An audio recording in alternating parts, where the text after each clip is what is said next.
It's caught in the crossfire.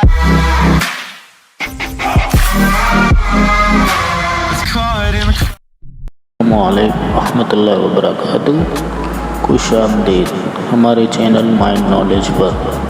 चलो start करते हैं। हमारा पहला सवाल स्टार्ट। एक चीज़ चलते चलते थक जाती है, लेकिन अगर इसकी गर्दन काट दे तो वो दोबारा चलने लगती है। और जवाब क्या होगा? हमारा जवाब है पेंसिल। जवाब है पेंसिल। सवाल नंबर 2। दुनिया में कौन सा बादशाह है जिसके पास महल नहीं है? जवाब दो। जवाब है शेर, जंगल का बादशाह। जंगल का बादशाह।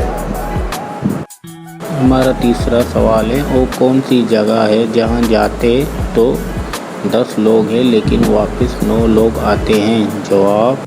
हमारा जवाब है कब्रिस्तान।